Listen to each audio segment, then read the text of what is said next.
Okay, from the game, nothing really more to add. Marr's got a foot. Keaton's got an ankle. We'll see how those guys progress. The guys that missed the game, we'll see how the week goes here. Had them in today. I thought the big, part of that game was just third down, how that game came out. Like I said last night, we couldn't get off the field on defense. That allowed them to have a lot of plays and score points.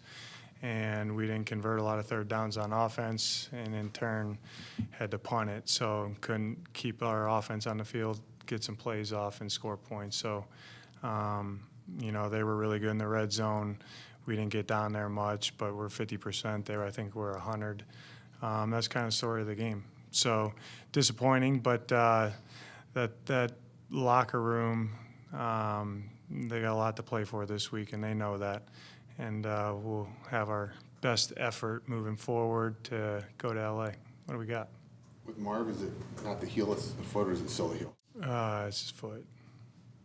Is there any upside to playing him this week because of it? If he's healthy enough to play, he'll play. So this is a different injury then? Yeah, it's his other foot.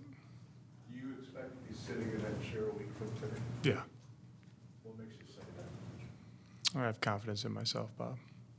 When you and Michael talk about fixing this thing, getting back to winning, what kind of things come about in those conversations? A lot, right now though, I understand the question, Cam. I kind of do the same process as I've done the last 2 years. Like I try to take detailed notes, try to have a pulse of what's going on. But you can't let that, I do have to think about the future a little bit, obviously the seat that I'm in, but my focus is really on LA, you know what I mean? And that there'll be a time to look at all that and have those conversations and make changes, you know what I mean? And, to your point, Bob, no one's happy. I'm not happy. The players aren't happy. Through adversity, you got to change, So I got to change, and we got to change some things. But we'll get to that. I know we've been talking about your job status for like a month now, whatnot. Have you been told that you're safe for next year? I'm not going to get into all that, Josh, but I feel good. Coach, you said that the guys have a lot to play for this week. Can you expand on that a little bit? Yeah, I mean, the Arizona Cardinal name on your chest and name on your back, you know what I mean? And they have fun playing football, you know what I mean? And I told them today, it's 2 weeks from now, you're going to be watching these games, and all these emotions are going to come up, and they're not going to be good emotions. I know that. That's how I feel. I know that's how they'll feel. So maximize the opportunity to go play a game. Last week, I believe you said that there's a silver lining to going through adversity like this. What is that silver lining? I think that the silver lining is from when you get punched in the face. That's true adversity, which we've been punched in the face. It forces you to grow. And I just say, I tell that, anyone I'm around in this business, it's kind of adapt or die. And the adversity that we've had this year, you better adapt. Which this adversity this year is testing you more as maybe a coaching leader than other years? I've been through years like this, not proud of them, you know what I mean? But they happen. I've been on teams that haven't played well. And you learn and you grow, you know what I mean? I've been on, all different parts in my career, even on winning teams, and you suffer a tough loss. There's a lot of growth that comes from that. There's you got to find growth in anything, good and bad. But I just feel like there's no hiding from adversity. There's really not. So you can't, soften the blow any way, shape, or form. And then that can allow you to be like, well, we don't really got to change much, or I don't really have to do this different, or whatever the case may be. I don't really have to study this as much. It forces you to make changes. With the importance of making changes and adapting, do you regret not making bigger changes earlier in this season before the season got out of hand? No. Why not? Because I thought that was the best thing to do for the team. Why did Max not play yesterday?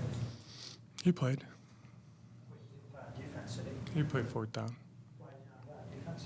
Felt good about the two other guys playing. Have you allowed yourself to look into the offseason and what it could be at all, or is that That's what I'm kind of talking about, Bob. Like, I'll review all that when the time comes. You know what I mean? I just, it's a healthy blend of being focused on what I got to do today. Obviously, the Rams going there, and then a little bit of forward thinking. You know, as you're evaluating everything. But the first changes will be made will be looking at myself. When you come to an end of a season like this season or whatever, when you know when you're on a team that's not going to make the postseason, is it hard to keep everybody thinking about just these few days, knowing that on the other side there's no more football, it's the end of the season? Or do you feel that at all from any player? And again, not just talking about this season, but any season when you're... Yeah, no, I feel like they want to go out and win a game, play well, so they'll be focused on what they need to focus on. Kobe has said that the story of the season has been kind of what you guys have done to yourself, not necessarily what the defense has been doing to the offense. What's it like knowing that that's kind of how guys feel? That's probably every team that doesn't hit their goals. Go ahead. Have you talked to anybody that's gone through something similar like this, just to pick their brain about how to survive, how to deal with the stress of it all? It's really the best job in the world. Yeah, you know, losing is not fun. I wouldn't call it survival. It's not life and death. But yeah, I talked to a lot of people. I asked after the game about the illegal formations, and I don't know why I thought Michael Carter was lined up out wide on one of those, but you do have 7 of those on the season. You were right. That was Marv. Yeah, I don't know why I thought it was. No, it was an illegal formation. Yeah. You're right. So what, I guess when you have 7 of those over the course of the season, like, why do you Yeah. kind of think that? Well, we had 5. 2 were on special teams. So if you're talking about offensively, 5 in 16 games is probably a little too many.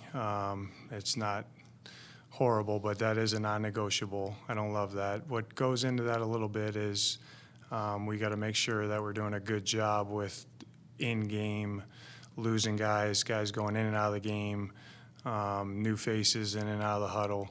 We got to make sure that we're on point, you know. And there's a couple. One, we've had 5. I went back and looked because when you said that, I didn't remember one because they declined it because we didn't. It was 3rd and 10. But when I go back and look, 4 of them, 4 out of the 5 are right calls, and 1 was, a bad call, I guess. I don't get into that, but we got to do better there. But those can happen. Why I call them non-negotiables those are penalties that happen throughout the NFL for a team that I think that's beating yourself, and those are the ones that irk me a little bit. Defensive holding happens. You coach them and teach them not to do that, but you understand those can happen. A non-negotiable to me is completely controllable, and that it should not happen.